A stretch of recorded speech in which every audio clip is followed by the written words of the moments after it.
предприятия Белшина вся территория составляет, кто знает сколько? 170 гектаров. Завод изготавливает шины для машин легковых, а также микроавтобусов и автобусов. Сверхкрупногабаритных шин вы его сегодня посетите. Этот завод и завод массовых шин выпускают шины для автосамосвалов большой грузоподъемности. Завод массовых шин был построен следующим, третьим заводом. Вот такими капельками отмечены наше официальное представительство, наши торговые дома. У нас на Белшине, конечно же, особое внимание уделяется спорту.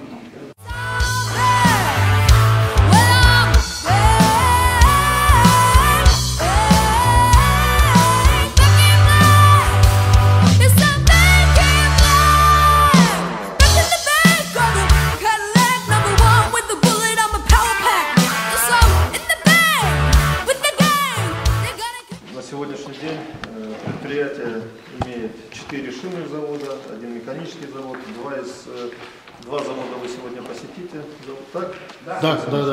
Это завод сверхкрупногабаритных шин, уникальнейший завод, который в 80-е годы был построен, значит, по японской технологии. Работа у шинников непростая. В последнее время, конечно, она немножко облегчилась в плане того, что более современное оборудование, меньше ручного труда стало, но тем не менее шины без ручного труда не производятся. Посмотрите своими глазами, увидите, как это производится, но и увидите труд тех людей, которые в том числе и зарабатывают частичку тех денег, которые и на спорт выделяются. Я думаю, что вам производство понравится. Потому что сам работаю уже 16 лет на этом предприятии. И гордость какая-то за него есть. Надеюсь, у вас будет гордость, и вы своими действиями на поле будете в том числе прославлять и Белшину. Спасибо.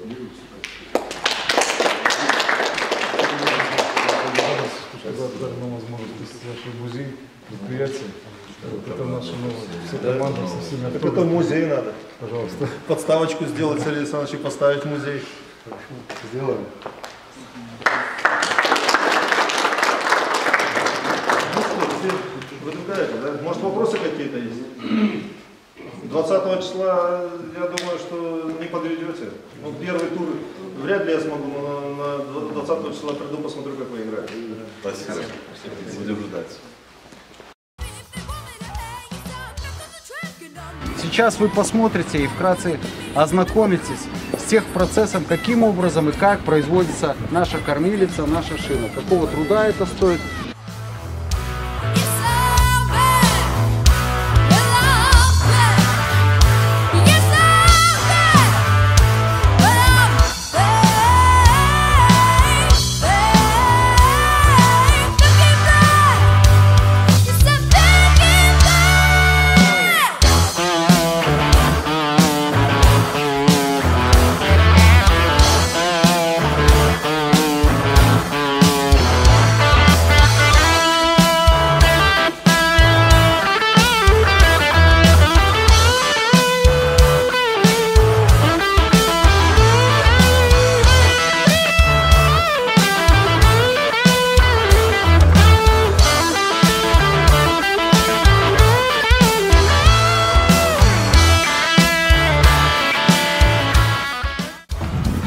Желаю удачи.